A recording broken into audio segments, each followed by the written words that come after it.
नमस्कार विद्यार्थियों, आप सभी का आज की मेरी क्लास में हार्दिक स्वागत एवं अभिनंदन। विद्यार्थियों, आज हम बाल विकास एवं शिक्षा शास्त्र का ही एक नया टॉपिक लेकर उस पर चर्चा करेंगे।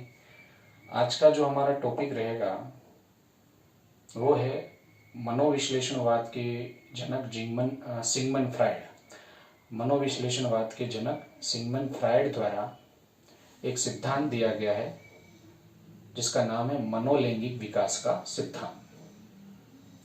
मनोलैंगिक विकास का सिद्धांत जिसके प्रतिपादक कौन है? Sigmund Freud. विद्यार्थियों, कहीं ना कहीं ये जो टॉपिक है या सिगमंड फ्रायड जो है वो भी कहीं ना कहीं जीन पियाजे की तरह ही 2 से 3 अंकों का अपने आप में महत्व रखते हैं। लगभग 2 से 3 प्रश्न यहाँ से भी पूछने की संभावना हर हमेशा बनी रहती है। तो आज सिगमंड फ्रायड का ही मनोलैंगिक विकास का सिद्धांत जो उनके द्वारा दिया गया उसका अध्ययन अपन करेंगे।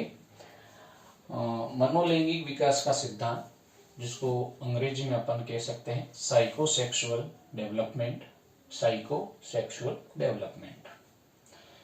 मुख्यतः यह जो सिद्धांत दिया, यह सिद्धांत उन्होंने व्यक्तित्व के विकास से संबंधित दिया, अर्थात व्यक्तित्व से जुड़ा हुआ सिद्धांत है।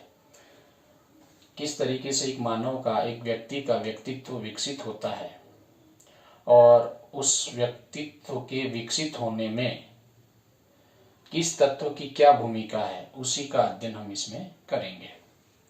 तो पहला जो प्रश्न यहाँ पे बनता है वो है कि इन्होंने कहा कि व्यक्ति के व्यक्तित्व विकास में सबसे महत्वपूर्ण कारक या निर्धारक, पहला प्रश्न विद्यार्थियों ये बनता है, व्यक्ति के व्यक्तित्व विकास में सबसे महत्वपूर्ण कारक क्या है?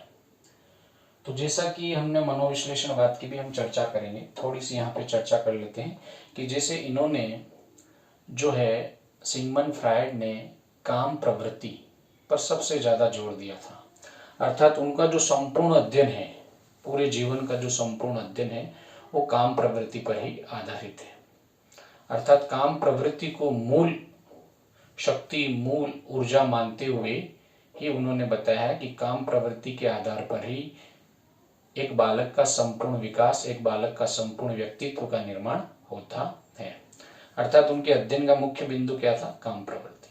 तो इस सिद्धांत को भी उन्होंने जो दिया है, इसलिए इसका नाम भी क्या रखा उन्होंने? Psychosexual development theory. Psychosexual development theory.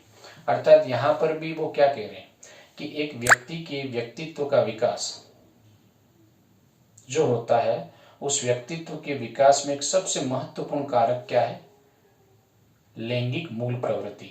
अर्थात काम प्रवृत्ति जो है या काम वासना जो है वो हमारी मूल प्रवृत्ति है, एक जन्मजात प्रवृत्ति है जो हर बालक में, जन्म लेने वाले हर बालक में पाई जाती है और सभी प्राणियों में होती है। ये काम की जो प्रवृत्ति है या लैंगिक मूल प्रवृत्ति है वो सभी प्राणियों में जन्म से ही पाई जाती है।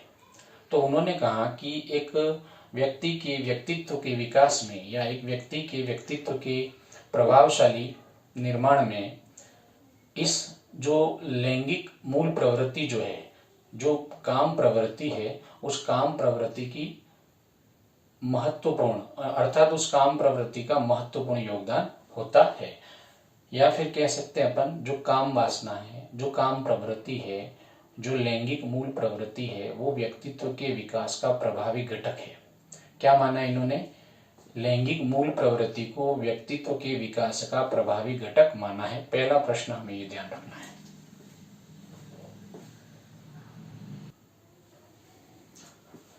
पहला प्रश्न क्या हो जाएगा विद्यार्थियों? व्यक्तित्व के विकास के लिए सबसे प्रभावी घटक सिगमंड फ्रायड के अनुसार क्या है? लैंगिक मूल प्रवृत्ति।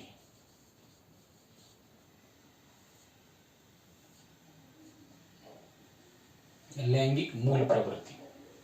ठीक है, दूसरी बात अपन देखते हैं कि यही बात की जो काम वासना जो है या काम वृत्ति जो है या काम प्रवृत्ति जो है वो क्या है, एक मूल प्रवृत्ति है जो समस्त प्राणियों में जन्म से ही पाई जाती है, जो समस्त प्राणियों में जन्म से ही पाई जाती, ये हमें ध्यान रखना है।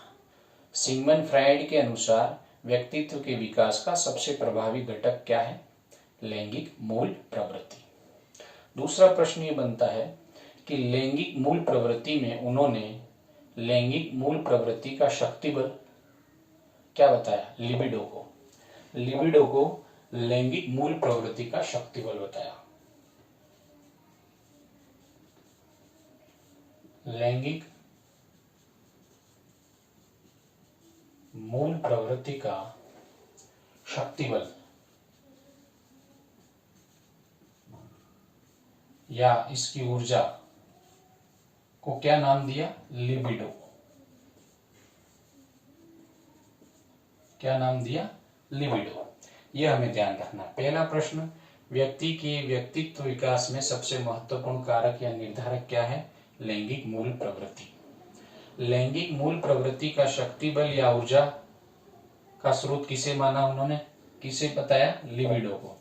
एक बात और, जैसे सर्वप्रथम यही चीज जान लेते हैं, एक सामान्य सा प्रश्न पूछा जा सकता है आपसे, मनोलैंगिक विकास का सिद्धांत, मनोलैंगिक विकास का जो सिद्धांत है वो किसने दिया था, तो इसके प्रतिपादक कौन है, सिगमंड फ्राइड। ये ध्यान रखना है, सिगमंड फ्राइड।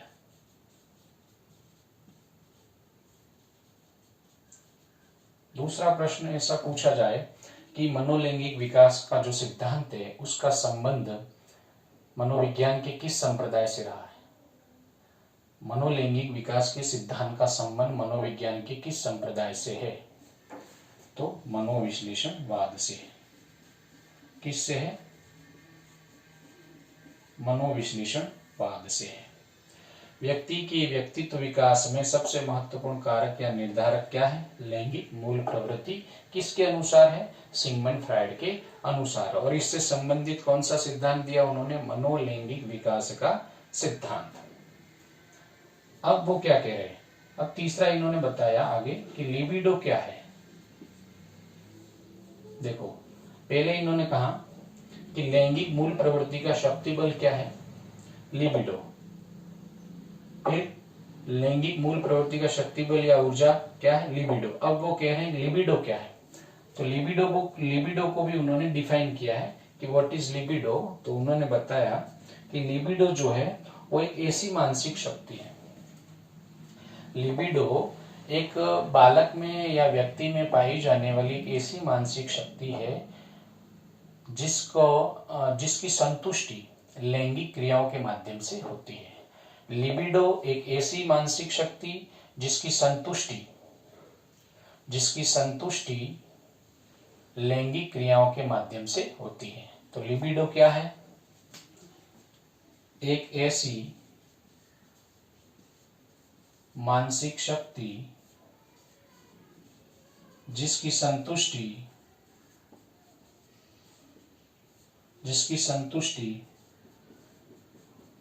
लैंगिक क्रियाओं द्वारा होती है।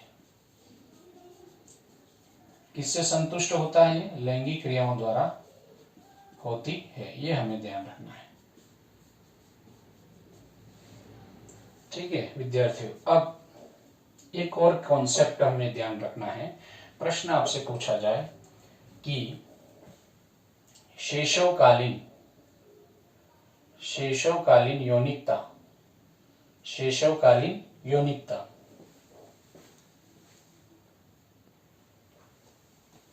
हाँ विद्यार्थियों, आपसे यदि प्रश्न पूछा जाए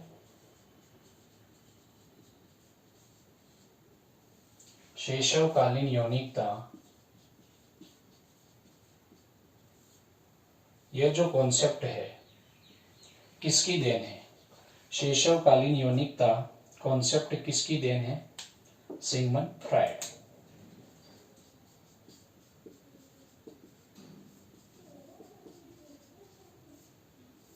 अर्थात ये सब जितने भी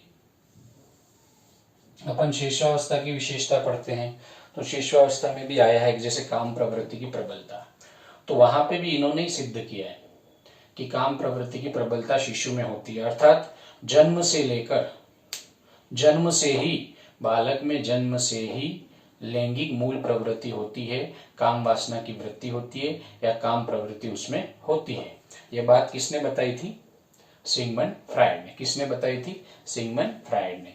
और इसीलिए उन्होंने जो कॉन्सेप्ट दिया उसका नाम क्या है? शैशवकालीन यौनिकता, इन्फेंटाइल सेक्सुअलिटी। ठीक है विद्यार्थी, अब इसके आधार पर हम समझते हैं, ये शब्द सिद्ध कर रहा है अपने आप में कि उन्होंने क्या बताया कि शिशुअवस्था से ही या जन्म से ही शिशु में क्या होता है? काम प्रवृत्ति की भावना होती है, लैंगिक प्रवृत्ति उसमें पाई जाती है। अब इन्होंने इस लैंगिक प्रवृत्ति के विकास की 5 अवस्थाएं बताई। लैंगिक प्रवृत्ति के विकास की 5 अवस्थाएं बताई, अर्थात मानव का जन्म से लगाकर जैसे जैसे एक बालक आगे बढ़ता जाता है उसमें काम प्रवृत्ति की भावना पनपती जाती है, और वो काम प्रवृत्ति जो है या वो जो लैंगिक प्रवृत्ति है उसके जो स्थान होंगे, उसके स्थान जो होंगे वो बदलते जाते हैं, और कुछ हर अवस्था में पार्टिकुलर कुछ न कुछ उसको नए अनुभव और नई अनुभूतियां उसको प्राप्त होती जाती हैं। अर्थात उनके कहने का मतलब यह था कि उन्होंने जो 5 अवस्थाएं बताई, उन 5 अवस्थाओं में उन्होंने ये डिफाइन किया कि पार्टिकुलर हर अवस्था में कुछ न कुछ लैंगिक क्रियाएं, यौनिक क्रियाएं, सेक्सुअल एक्टिविटीज बच्चे के द्वारा की जाती है। अब ये जरूरी नहीं है कि उसकी जो लैंगिक क्रियाएं हैं, यौनिक क्रियाएं हैं, जैसी किशोरावस्था या प्रौढ़ावस्था में होती हैं वैसी ही होंगी, है ना। तो शुरुआती स्टेज में जो किशोरावस्था में जो विषम लिंगी आकर्षण है वैसा आकर्षण यहाँ पे नहीं होता है, वैसी लैंगिक क्रियाएं शुरुआती अवस्था में नहीं होंगी, किंतु यहाँ पे भी कुछ क्रियाएं उसकी ऐसी होंगी जिसको हम कह सकते हैं कि ये लैंगिक क्रियाएं हैं, जिसके माध्यम से वो अपनी काम वासना, अपनी काम प्रवृत्ति को संतुष्ट करता है। पहली बात।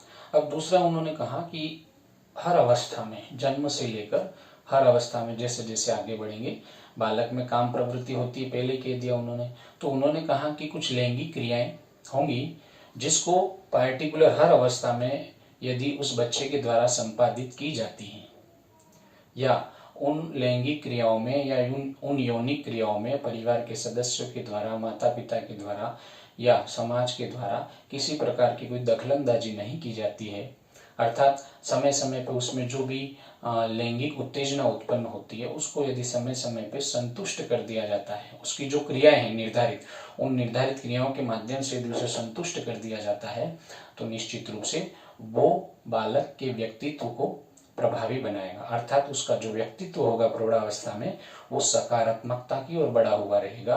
किंतु जन्म से ही जो जो भी लैंगिक क्रियाएं निर्धारित है हर अवस्था में, उन लैंगिक क्रियाओं को यदि हमारे द्वारा रोक दिया जाता है, परिवार के सदस्य के द्वारा, माता पिता के द्वारा रोक दिया जाता है, उनको पूरा नहीं करने दिया जाता है, तो निश्चित रूप से बालक में कहीं न कहीं ऐसे मानसिक विकार उत्पन्न हो जाएंगे जो वयस्क अवस्था में, वयस्क होते होते, वयस्कता की ओर जब बढ़ता है बालक, तो वयस्क होते होते उसका जो व्यक्तित्व है उस व्यक्तित्व को निश्चित रूप से वो प्रभावित करेंगी, अर्थात उस समय के लिए तो क्या होगा, वो अचेतन मन में चली जाएंगी। यदि हमारे द्वारा उन क्रियाओं को दबा दिया जाएगा तो अचेतन मन में चली जाएगी, किंतु जब वो वयस्क अवस्था की ओर बढ़ेगा और जब प्रौढ़ावस्था में चलेगा तब निश्चित रूप से वही अचेतन में दबी हुई उसकी दमित इच्छाएं हैं वो उसके व्यक्तित्व को कहीं ना कहीं प्रभावित करेंगी। तो हम अब उनके द्वारा जो अवस्थाओं का निर्धारण किया गया है उन अवस्थाओं को हम एक एक करके पढ़ेंगे, और हर अवस्था में पार्टिकुलर कौन कौन सी लैंगिक क्रियाएं या यौनिक क्रियाएं उनके द्वारा बताई गई हैं जिसके माध्यम से वो लैंगिक सुख प्राप्त करता है, यौन क्रियाओं का सुख वो प्राप्त करता है, उसको हम देखेंगे। ये विद्यार्थियों आपने देख ही लिया होगा, उतार भी लिया होगा, मैं इसको मिटा देता हूं, आगे बढ़ते हैं।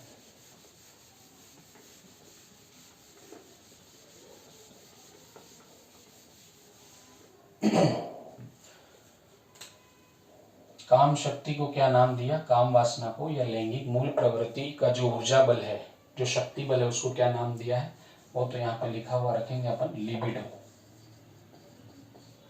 अब पार्टिकुलर उन्होंने इस मनोलैंगिक विकास की 5 अवस्थाएं बताई। पहली अवस्था मुखावस्था,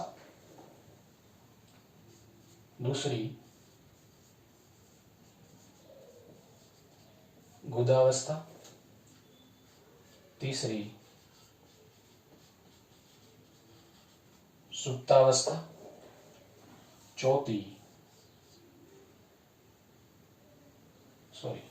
तीसरी लिंग प्रधान अवस्था,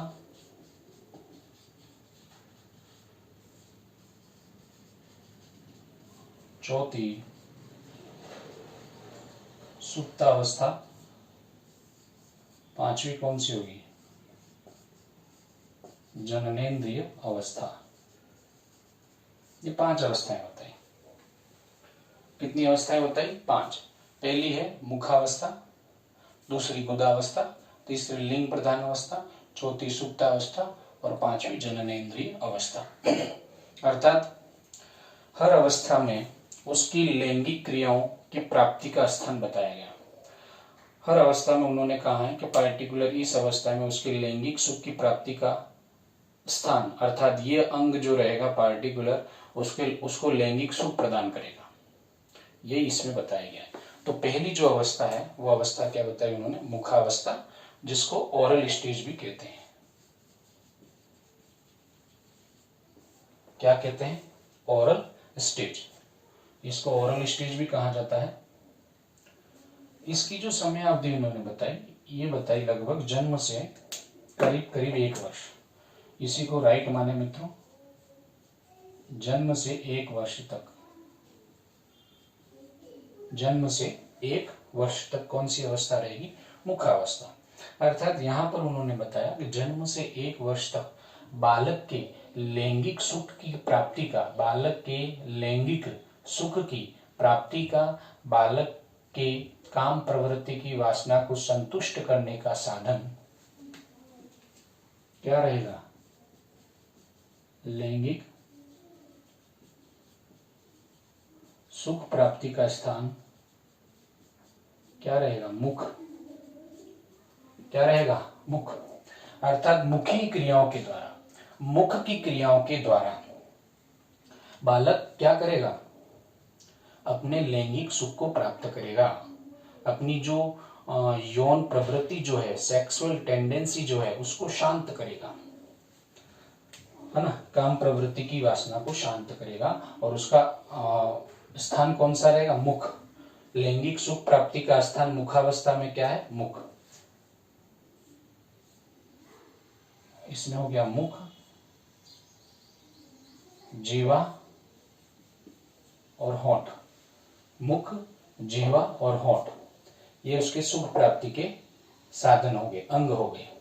अब सुख प्राप्त करने का तरीका क्या रहेगा, अर्थात कौन सी क्रियाएं रहेंगी जिससे हम कह सकते हैं कि वो अपनी लैंगिक सुख की प्राप्ति कर रहा है मित्रों। तो पहली जो क्रिया है चूसना, पहली क्रिया क्या हो जाएगी, चूसना। चूसना, क्या चूसना, तो चूसने में एक तो स्तनपान, मां के स्तनों को चूसना। दूसरा दूध से भरी हुई बोतल की जो निप्पल होती है उसको चूसना, बोतल की निप्पल को चूसना, ये इसमें आ गया। दूसरा निगलना, कोई भी वस्तु पड़ी है उसको मुंह में डालना, ये भी उसकी लैंगिक क्रिया को दर्शाता है मित्रों। निगलना उसकी लैंगिक क्रिया को दर्शाता है, चूसना, स्तनपान करना, बोतल की निप्पल को चूसना, ये भी इसकी लैंगिक क्रिया को दर्शाता है। ये हमें ध्यान रखना है शुरुआत में। अब होगा क्या इसमें भी, इसमें 2 अवस्थाएं बता दी हैं, जैसे जन्म से 6 माह, जन्म से 6 माह और 6 माह से 12 माह तक, जन्म से 6 माह और 6 माह से 12 माह तक। अब यदि जन्म से 6 माह में उसकी उत्तेजना अधिक रहती है, अर्थात वो चूसने की क्रियाएं, निगलने की क्रियाएं अधिक करना चाहता है ना, ये लैंगिक क्रियाएं अधिक करता है और उसमें उत्तेजना अधिक होगी, उसमें उत्तेजना अधिक होगी, तो उसका जो व्यक्तित्व होगा, यानी जन्म से 6 माह में अत्यधिक उत्तेजना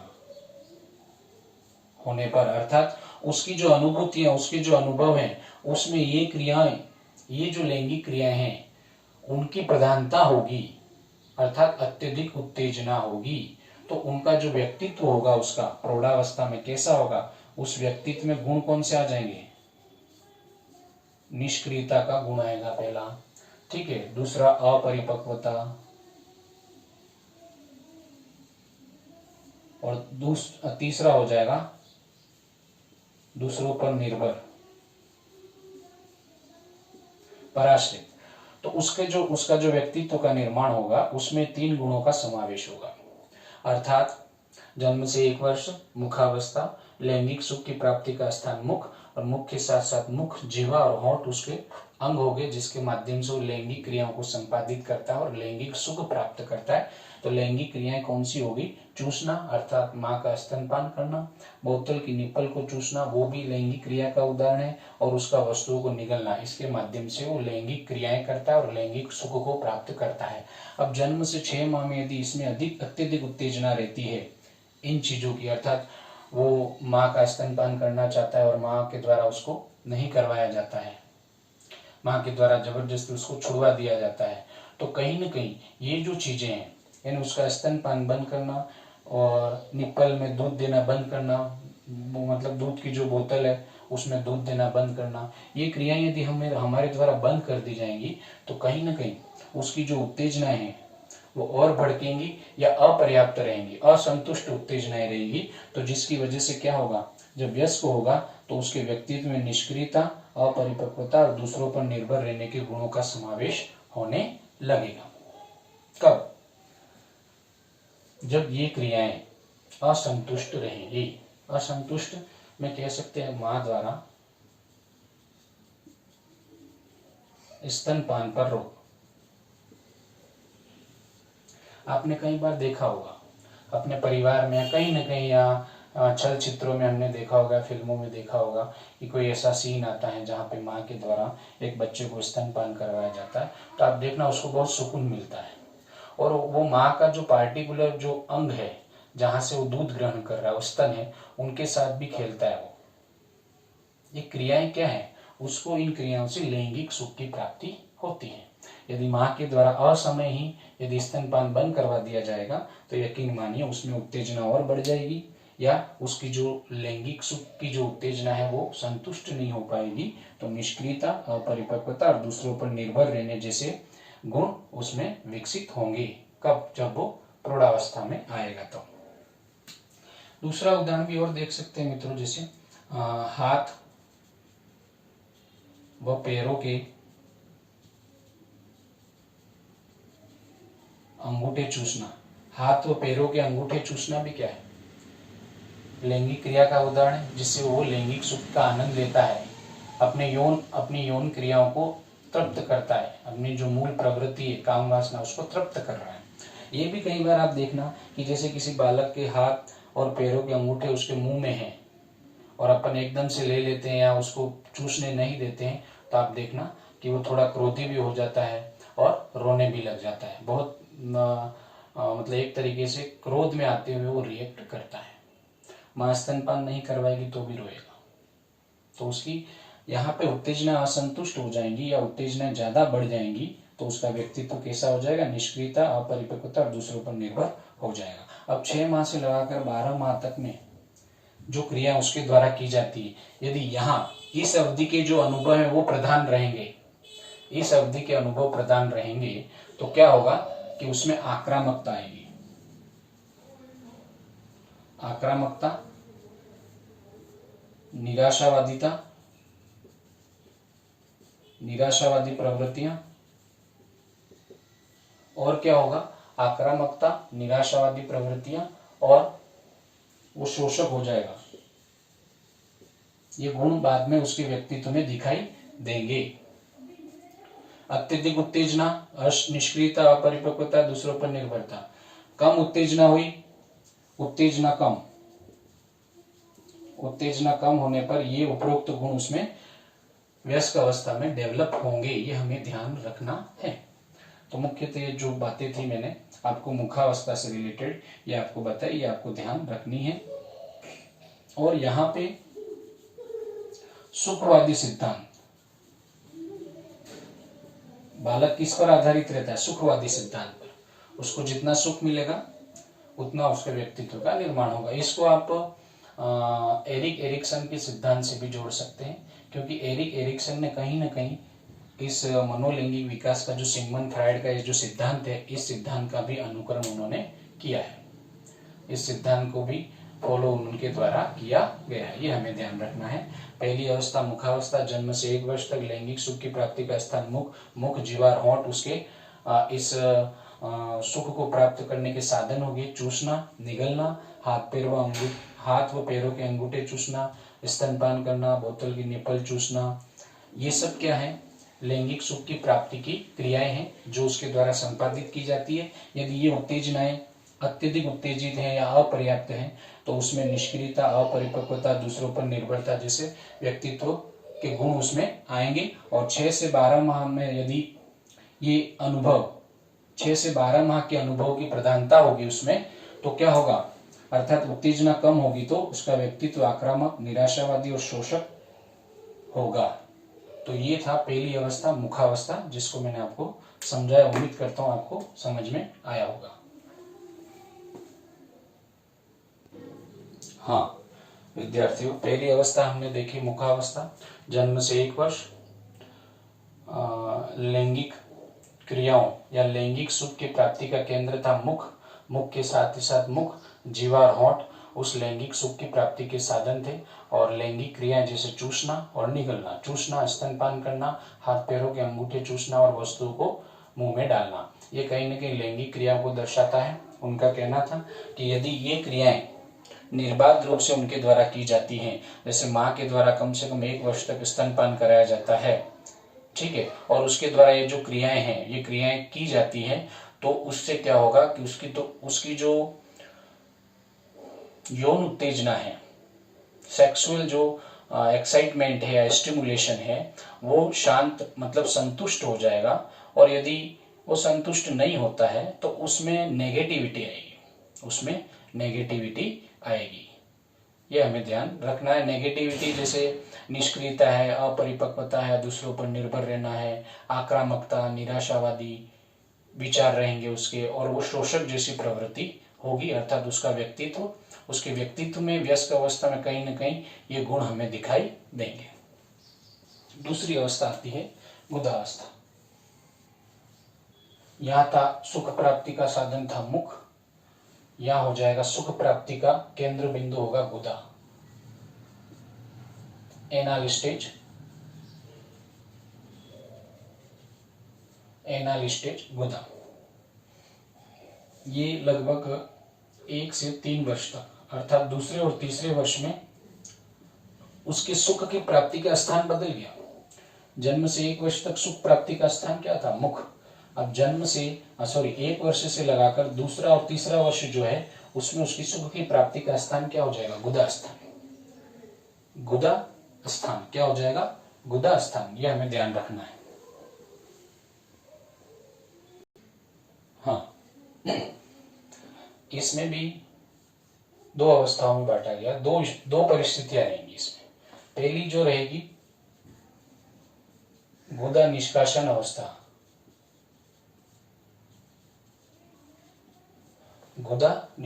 अवस्था, और दूसरी जो रहेगी गुदा धारण अवस्था। अर्थात उसके लैंगिक क्रियाओं की प्राप्ति का स्थान, उसको संतुष्ट करने का स्थान बदल गया। पहला था मुख, अब हो गया गुदा। तो पहली अवस्था जो रहेगी गुदा निष्कासन अवस्था, इस अवस्था में बालक को मलमूत्र का त्याग करने में, मलमूत्र का परित्याग कर वो लैंगिक सुख की प्राप्ति करता है। सीधे सामान्य शब्दों में आपको समझना है, गुदा निष्कासन अवस्था में बालक अपने मलमूत्र का त्याग करके लैंगिक सुख की प्राप्ति करता है। अर्थात बालक क्या चाहता है कि उसके मल मूत्र का त्याग उसके द्वारा जो किया जाता है वो उसमें उसको पूरी स्वतंत्रता होनी चाहिए। किंतु होता क्या है, माता पिता के द्वारा और समाज के द्वारा उस पर स्वच्छता संबंधी पाबंदियां लगा दी जाती है। स्वच्छता के संबंध में पाबंदियां लगा दी जाती है। किंतु बालक बिल्कुल स्वतंत्र होके मल और मूत्र का उनकी जहां मर्जी हो और जब मर्जी हो वो करना चाहते हैं किसी भी स्थान पर। किंतु हमारे द्वारा क्या होता है, स्वच्छता को ध्यान में रखते हुए हम उस पर ये मल मूत्र के विसर्जन की जो क्रियाएं उन पर पाबंदियां लगा देते हैं और हम चाहते हैं कि ये निर्धारित स्थान पर मल मूत्र का विसर्जन करें। तो कहीं ना कहीं ये हमारे द्वारा उस पर जो नियंत्रण किया जा रहा है, फ्रायड का कहना है कि वो नियंत्रण हमारे द्वारा जो किया जा रहा है वो भी कहीं ना कहीं आगामी दिनों में अर्थात वयस्क अवस्था में उसके व्यक्तित्व को नकारात्मक रूप से प्रभावित करता है। ठीक है, तो इसमें मल मूत्र का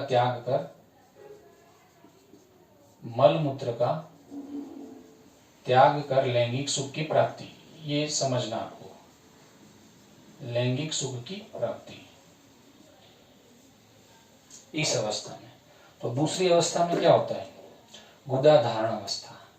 इस अवस्था में धारण करके रखता है, अर्थात मल मूत्र को रोक कर रख के, मल मूत्र को धारण करते हुए या मल मूत्र को रोक कर लैंगिक सुख की प्राप्ति, मल मूत्र को रोक कर लैंगिक सुख की प्राप्ति। ठीक है, मल मूत्र को रोकना चाहता है, रोक के रखता है और फिर उसको लैंगिक सुख का आनंद वो प्राप्त करता है। गुदा निष्कासन अवस्था, मल मूत्र का त्याग कर लैंगिक सुख की प्राप्ति। गुदा धारण अवस्था, मल मूत्र को रोक कर लैंगिक सुख की प्राप्ति, ये हमें ध्यान रखना है। अब इस 2 वर्ष में यदि इन दोनों में से ये जो अवस्था है, इस अवस्था के अनुभवों की यदि प्रधानता होती है, इस अवस्था गुदा निष्कासन अवस्था के अनुभवों की उसमें प्रधानता होगी उसमें, तो उसका व्यक्तित्व जो बनेगा उस व्यक्तित्व में क्रूरता,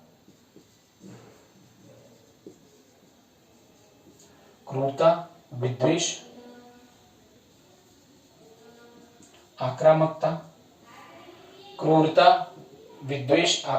और विनाशिता जैसे गुण उसमें डेवलप होंगे उसके व्यक्तित्व में वयस्क अवस्था में। समझ रहे हैं आप मेरी बात को? दूसरी अवस्था गुदा अवस्था में लैंगिक सुख की प्राप्ति का केंद्र बिंदु होगा गुदा स्थान जो है। गुदा अवस्था को 2 भागों में बांटा है, दो अवस्थाएं बताई हैं, गुदा निष्कासन अवस्था, गुदा धारण अवस्था। गुदा निष्कासन अवस्था में मल मूत्र का त्याग कर एक बालक जो है वो अपने लैंगिक सुख की प्राप्ति करता है। और यदि इस अवस्था के अनुभव प्रदान होंगे, इस अवस्था में उसको जो अनुभव हुए उन अनुभवों की प्रधानता होगी, तो उसका जो व्यक्तित्व होगा उसमें क्रूरता, विद्वेष, आक्रामकता और विनाशिता जैसे गुण आएंगे। कैसे गुण आएंगे? क्रूरता, विद्वेष, आक्रामकता और विनाशिता जैसे गुण आएंगे, ये हमें ध्यान रखना है। अब दूसरी अवस्था होगी गुदा धारण अवस्था। गुदा धारण अवस्था में मल मूत्र को रोक कर लैंगिक सुख की प्राप्ति करता है। कौन करता है? एक बालक। अब देखना, अब रोक कर लैंगिक सुख प्राप्त करना, तो आप समझ सकते हैं कि उसमें कौन कौन से गुण हो सकते हैं। तो उसके व्यक्तित्व में एक तो गुण होगा समय निष्ठता, पंक्चुअलिटी। उसके व्यक्तित्व में कौन सा गुण आएगा? पंक्चुअलिटी का। दूसरा, यानी अर्थात ऐसी क्रियाएं भी रोकता है वो, जो अनैच्छिक क्रियाएं है ना। तो दूसरा उसमें गुण कौन सा होगा? हठ का, हठ धर्मिता उसमें रहेगी। फिर तीसरा जो गुण डेवलप होगा कंजूसी का। तीसरा गुण कौन सा होगा? कंजूसी का। समय निष्ठता, हठ और कंजूसी, उसके व्यक्तित्व में ये तीनों गुण समावेशित होंगे। कब? यदि गुदा धारण अवस्था के अनुभव प्रदान होंगे, इन अनुभवों की प्रधानता होगी, इन अनुभूतियों की प्रधानता होगी, तो उसके व्यक्तित्व में समय निष्ठता, हठ, कंजूसी जैसे गुणों का समावेश होगा। वहीं गुदा निष्कासन अवस्था में मल मूत्र का त्याग कर लैंगिक सुख की प्राप्ति करता है, और यदि इस अवस्था के अनुभव की प्रधानता होगी तो उसमें क्रूरता, विद्वेष, आक्रामकता और विनाशिता जैसे गुण आएंगे। ये हमें ध्यान रखना है। तो इस तरीके से हमारी जो दूसरी अवस्था है गुदा अवस्था, वो कंप्लीट होती है। दो अवस्थाएं, गुदा निष्कासन अवस्था, गुदा धारण अवस्था। मल मूत्र का त्याग कर लैंगिक सुख की प्राप्ति, मल मूत्र को रोक कर लैंगिक सुख की प्राप्ति, क्रूरता, विद्वेष, आक्रामकता, विनाशिता, और इधर समय निष्ठता, हट और कंजूसी। और इस पर यदि हमारे द्वारा पाबंदी लगाई जाएगी, इस पर हमारे द्वारा पाबंदी लगाई जाती है, तो जैसा हम देख रहे हैं कि उसके व्यक्तित्व में इन गुणों का समावेश होगा। यानी वो स्वतंत्र रूप से अपने मल मूत्र संबंधी क्रियाओं को करना चाहता है और स्वतंत्र रूप से अपने मल मूत्र इत्यादि क्रियाओं को रोकना भी चाहता है। दोनों अवस्थाएं हैं। यहाँ पे हमारे द्वारा स्वच्छता और साफ सफाई इत्यादि बातों को लेकर हमारे द्वारा उन पर थोड़ी पाबंदियां ज्यादा बढ़ा दी जाती हैं, तो उससे होगा क्या, बालक अपने अकॉर्डिंग करने की कोशिश करेगा, और अपने अकॉर्डिंग करने की कोशिश में ही उसमें लज्जा और शंका जैसी क्या होंगे, गुण उत्पन्न होते जाएंगे। लज्जा और शंका जैसे गुण उत्पन्न उसमें होते जाएंगे, और कहीं न कहीं उसकी जो इच्छाएं हैं, स्वतंत्र इच्छाएं, उनको दमित कर देता है, अचेतन में चली जाती हैं, और तत्पश्चात वही आगे होकर जब व्यस्क अवस्था में वो जाता है, प्रौढ़ बनता है, तब वही दमित इच्छाएं उसके व्यक्तित्व को प्रभावित करती है। ये हमें ध्यान रखना है। दो अवस्थाएं होगी।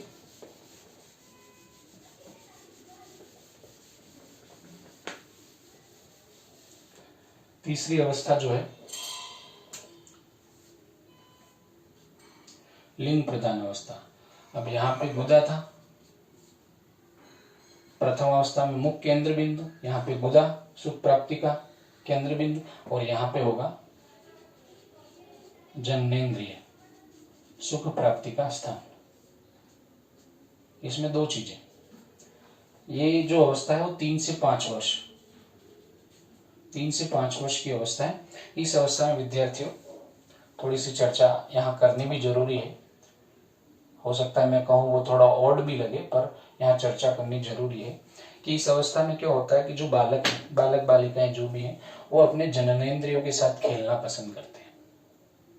अपने जननेंद्रियों के साथ खेलना उनको अच्छा लगता है। अपने जो जननेंद्रिय, अपना जो शिशन है, या जो भी पार्टिकुलर जो भी ये जो पार्ट है, उस पार्ट के साथ खेलना, उसको सहलाना उनको अच्छा लगता है, और उसके माध्यम से वो अपने लैंगिक सुख की प्राप्ति करते हैं। किंतु हमारे द्वारा जब भी परिवार के सदस्यों के द्वारा देख लिया जाता है उसको, तो एक पिता के द्वारा उसको यह धमकी दी जाती है कि ऐसा करेगा, ऐसा तेरे द्वारा किया जाता है, तो उसको लिंग काटने की यूं धमकी भी दी जाती है ना।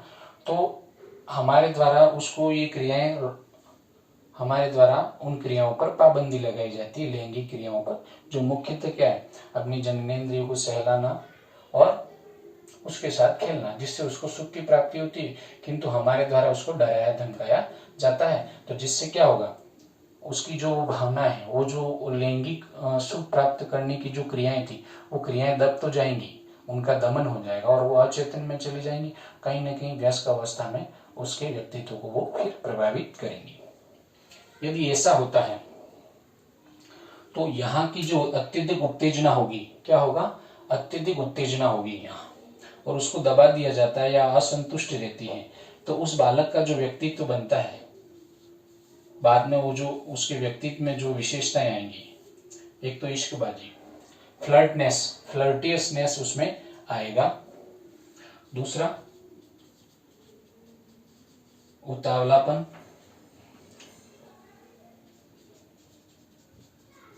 सम्मोहकता, और स्वच्छंदचारिता जैसे गुण उसमें आएंगे।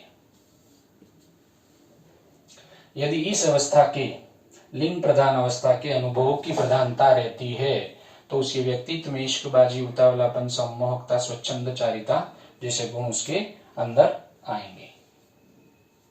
लिंग प्रदान अवस्था में दो चीजें मैंने बताई, अपनी जननेंद्रिय के साथ खेलना, सहलाना, और अपने द्वारा उसको धमकी दी जाती है जिससे वो उसकी जो इच्छा है वो दमित हो जाती है, अचेतन मन में चली जाती है, और बाद में व्यस्त अवस्था में कहीं ना कहीं वही अवस्थाएं जब चेतन में आती हैं तो उसके व्यक्तित्व को प्रभावित करती हैं, जिसकी वजह से इश्कबाजी, उतावलापन, सम्मोहकता, स्वच्छंदचारिता जैसे जो अपन गुण कहें या उसके व्यक्तित्व के एक तरीके से दुर्गुण कहें या गुण जो भी कहें, इनका निर्माण उसके व्यक्तित्व में हमें दिखाई देता है, यह हमें ध्यान रखना है। और यही अवस्था है विद्यार्थियों, लिंग प्रदान अवस्था है, जिसमें लिंग प्रदान अवस्था में क्या होगा कि लिंग प्रदान अवस्था में बालक और बालिका में दो प्रकार की ग्रंथियां विकसित होती है। बालक बालिका में दो प्रकार की ग्रंथियां विकसित होती है। बालक में जो ग्रंथि विकसित होती है वो कहलाती है ओडिपस ग्रंथि, और बालिका में जो विकसित होती है उसे क्या कहते हैं? इलेक्ट्रा ग्रंथि, इलेक्ट्रा या इलेक्ट्रा ग्रंथि। ठीक है, ये जो ग्रंथि ओडिपस ग्रंथि क्या कहलाती है? पितृ विरोधी ग्रंथि, पितृ विरोधी ग्रंथि, और इलेक्ट्रा ग्रंथि जो है वो मातृ विरोधी ग्रंथि कहलाती है। ये भी बहुत ही परीक्षा की दृष्टि से महत्वपूर्ण है। बालक में ओडिपस ग्रंथि जिसे पितृ विरोधी ग्रंथि कहते हैं, बालिका में इलेक्ट्रा ग्रंथि जिसे मातृ विरोधी ग्रंथि भी कहते हैं। इसको भी अपन थोड़ा सा समझ लेते हैं। यहाँ पे यही जो अवस्था है विद्यार्थियों, जहां हमने जीन पियाजे वाले में भी पढ़ा था कि अहम केंद्रवाद, अर्थात सब कुछ मेरा है, मेरे परिवार के जो सदस्य हैं उन सब पे मेरा अधिकार है, उनके द्वारा जो लाड़ प्यार दिया जाता है उन सब पे मेरा अधिकार है, अर्थात हर वस्तु, मेरे घर की जो वस्तु वो भी मेरी है, आसपास की जो चीजें वो सब मेरे लिए है। उसी आधार पे ये ग्रंथियां डेवलप है। जैसे इसमें क्या है कि बालक में ओडिपस ग्रंथि आती है, ओडिपस ग्रंथि डेवलप होती है, पितृ विरोधी ग्रंथि। अब यहाँ चूंकि बालक में अहम केंद्रवाद है, इसलिए एक बालक जो है, एक बालक यह कामना करता है कि वो स्वयं, बालक स्वयं उसकी माँ का अधिकारी बने, अर्थात उसकी माँ के प्यार का अधिकारी कौन होना चाहिए? एकमात्र वो बालक होना चाहिए। अर्थात वो बालक स्वयं अपने आप में सोचता है कि मेरी माँ के प्रेम का अधिकारी मैं केवल हूँ, किंतु तभी वो देखता है प्रतिस्पर्धा के रूप में कि उसके पिता जो हैं वो भी मेरी माँ के प्रेम के अधिकारी हैं। तो वो अपने पिता को इस अवस्था में, अपने पिता को अपने प्रतिस्पर्धी के रूप में देखता है, किंतु धीरे धीरे जैसे जैसे वो बड़ा होता जाता है तो उसमें तादात्म्यकरण आता जाता है, अर्थात अपने पिता का स्थान वो लेता हुआ अपने पिता की जगह वो अपने आप को स्थापित कर देता है, और धीरे धीरे ये जो ग्रंथि है उस ग्रंथि का जो विकार है उस विकार को वो खत्म कर देता है, क्योंकि उसमें फिर धीरे धीरे नैतिकता और सामाजिकता भी आती जाती है। किंतु यहाँ पे इस ग्रंथि का विकसित होने का कारण यही है, स्वप्रेम या अहम केंद्रवाद कहें, वही चीजें अपने पिता को अपनी माँ का प्रेम पाने वाला व्यक्ति वो समझता है, अर्थात वो क्या चाहता है कि मैं अपनी माँ का प्रेम प्राप्त करने वाला एकमात्र अधिकारी मैं हूँ। तभी उसको ध्यान आता है क्या कि मेरे पिता हैं, वो भी मेरी माँ का प्रेम पाने वाले अधिकारी हैं, तो वो अपने पिता को प्रतिस्पर्धा के रूप में देखता है, प्रतिस्पर्धी के रूप में देखता है, इसीलिए उसमें पिता के विरोध की भावना उसमें आती है। और ऐसे बहुत से उदाहरण हैं मित्रों कि जिसमें आपको ये ग्रंथि दिखाई देगी। कुछ ऐसे उदाहरण हैं जिसकी चर्चा यहाँ करना भी ठीक भी नहीं होगा, किंतु हमने अक्सर देखा है।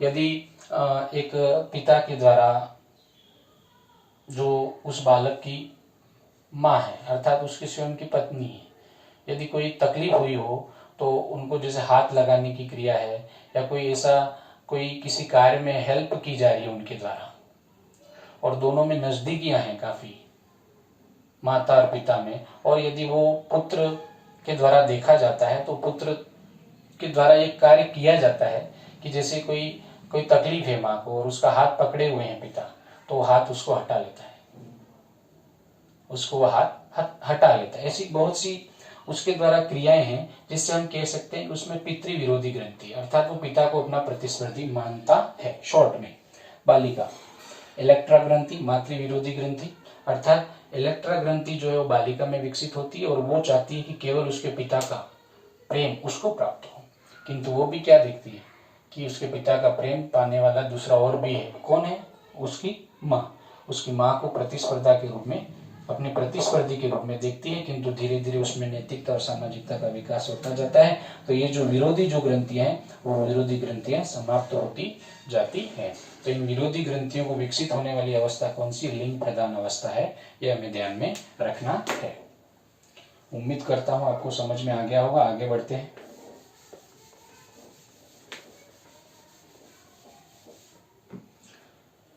सुप्तावस्था। सभी सिद्धांतों को एक साथ आप यदि जोड़ के देखोगे तो काफी चीजें आपको मिलेंगी इसमें। सुप्तावस्था जैसा कि बाल्यावस्था, ये 6 से 12 वर्ष, और 6 से 12 वर्ष कौन सी अवस्था होती है? उत्तर बाल्यावस्था। और उत्तर बाल्यावस्था में मित्रों हम देखते हैं कि काम प्रवृत्ति की न्यूनता होती है। काम प्रवृत्ति की न्यूनता होती है। अब इस अवस्था में कोई नया कामुकता क्षेत्र नहीं होता है। नया कामुकता क्षेत्र नहीं होता है। नए कामुकता क्षेत्र का अभाव। जहां पहली अवस्था में कामुकता का क्षेत्र मुख था, दूसरी अवस्था में गुदा था, तीसरी अवस्था में लिंग अर्थात जननेन्द्रिय था। ठीक है, लिंग अर्थात जननेन्द्रिय था। वहीं चौथी जो अवस्था है सुप्ता अवस्था, जिसको लेटेंसी स्टेज भी कहते हैं, ये ध्यान रखें। लेटेंसी स्टेज, इसी को नीलीनावस्था भी कहते हैं। नीलीनावस्था भी कहते हैं। इसमें कामुकता क्षेत्र का अभाव होता है। कोई पार्टिकुलर कोई अंग कामुकता क्षेत्र नहीं होता है जहां से उसको लैंगिक सुखों की प्राप्ति हो। अर्थात सुप्तावस्था में उसका जो लैंगिक सुख की प्राप्ति करने का जो विचार है, जो भावना है, वो सुप्त रहती है, नीलीन हो जाती है, सुप्तावस्था में रहती है। अर्थात यहाँ पे कोई ऐसी प्रवृत्तियां नहीं है कि जिनको करके वो लैंगिक सुख प्राप्त करे। पार्टिकुलर कोई ऐसी लैंगिक क्रियाएं नहीं है। नया कोई कामुकता का क्षेत्र इसमें नहीं होता है। तो नए कामुकता क्षेत्र का अभाव होता है। चूंकि यहाँ पे क्या होता है, बालक बड़ा हो रहा है, विद्यालय जाना शुरू कर देता है, उसमें नैतिकता और सामाजिकता का विकास धीरे धीरे शुरू हो जाता है और सामाजिक नियमों, नैतिक नियमों और परिवार के नियमों के बारे में उसको जानकारी होना शुरू हो जाता है। इसी वजह से कहीं ना कहीं वो अपनी ये जो भावनाएं, उन भावनाओं को भी दबाता है। साथ ही साथ उसकी जो लैंगिक मनोवृत्तियां हैं, उन मनोवृत्तियों को बाहर की जो दुनिया है, बाहर की जितनी रुचिकर चीजें हैं, उन रुचिकर चीजों में व्यक्त कर देता है। अर्थात उसकी जितनी भी लैंगिक क्रियाएं हैं, मनोवृत्तियां हैं, लैंगिक मनोवृत्तियां हैं, उन सभी लैंगिक मनोवृत्तियों को खेल कूद, शिक्षा, संगीत, नृत्य, वाद्य यंत्र बजाना, ऐसी बहुत सारी जो गतिविधियां हैं, उन गतिविधियों में लग जाता है बालक और उसकी जो लैंगिक क्रियाएं या सुख प्राप्ति का जो साधन है, या उसका जो अपन कह सकते हैं लैंगिक मूल प्रवृत्ति, उस लैंगिक मूल प्रवृत्ति का शमन होता है। शमन होता है। कोई नया कामुकता क्षेत्र नहीं होता है। इसीलिए इस अवस्था को क्या कहा गया? सुप्तावस्था कहा गया। और हमने बाल्यावस्था में भी पढ़ा था कि इसमें क्या होता है, काम प्रवृत्ति की न्यूनता होती है। वही वजह है कि सामाजिक विकास होता है, नैतिक विकास होता है और विद्यालय जाना शुरू कर देता है, लोगों के संपर्क में आता है, बाहर की चीजों के संपर्क में आता है और अपनी विभिन्न गतिविधियों के माध्यम से वो इतना व्यस्त हो जाता है कि उसकी जो काम प्रवृत्ति वो सुप्त हो जाती है। ये हमें ध्यान रखना है। 6 से 12 वर्ष। अब आता है जननेन्द्रिय। जननेन्द्रिय अवस्था जो है विद्यार्थियों, ये 13 वर्ष से शुरू होकर नियमित रूप से चलती है। 13 वर्ष से शुरू होकर नियमित रूप से चलेगी। कहां से शुरू होती है? 13 वर्ष से, और नियमित रूप से चलेगी अर्थात किशोरावस्था और वयस्कावस्था। किशोरावस्था और वयस्कावस्था में चलेगी। किशोरावस्था और वयस्कावस्था में ये चलेगी, चलती रहेगी। ठीक है। अब इसमें क्या होता है कि शुरुआत में 13 वर्ष से लगाकर जो शुरुआती किशोरावस्था, उसमें समलिंगी आकर्षण होता है। फिर 20 से 22 वर्ष की अवस्था में या 17-18 साल के बाद विषम लिंगी आकर्षण।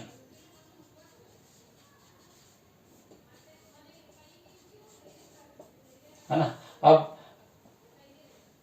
इसमें लड़के और लड़कियों में रजत और वीर्यत्व का विकास हो जाता है, पुरुषोचित और स्त्रीयोचित गुणों का विकास हो जाता है, और फिर यह जो उसकी जो लैंगिक मूल प्रवृत्ति है वो नियमित रूप से चलती रहती है। तो इस तरीके से कहीं ना कहीं सिगमंड फ्राइड का यही कहना था कि जो काम प्रवृत्ति है वो हमारी मूल प्रवृत्ति है जो जन्मजात है, और कहीं ना कहीं ये बालक के शिशु से लगाकर, उसके जन्म से लगाकर उसके संपूर्ण व्यक्तित्व को ये जो काम प्रवृत्ति है, ये जो लैंगिक मूल प्रवृत्ति है या ये जो लैंगिक क्रियाएं हैं वो कहीं ना कहीं एक बालक के, एक व्यक्ति के व्यक्तित्व को निश्चित रूप से प्रभावित करती है। यदि समय समय पर ये क्रियाएं हो जाएं, इन क्रियाओं को संतुष्टि हो जाए, इन क्रियाओं की उत्तेजनाएं हैं जो वो संतुष्ट हो जाए, तो निश्चित रूप से उस बालक का व्यक्तित्व प्रभावशाली रहेगा। और कहीं ना कहीं इन क्रियाओं में असंतुष्टि रहती है, उन्हें लैंगिक सुख समय समय पे जो भी क्रियाएं निर्धारित हैं हर अवस्था में, वहां पे समय समय पे पूरा वो क्रियाएं पूरी नहीं हो पाती है, तो कहीं ना कहीं उसका जो व्यक्तित्व रहेगा उस व्यक्तित्व में नकारात्मक गुणों का विकास होगा। ठीक है, अधिक होगी उत्तेजना तो भी उसका व्यक्तित्व प्रभावित होगा, कम होगी तो भी उसका व्यक्तित्व प्रभावित होगा।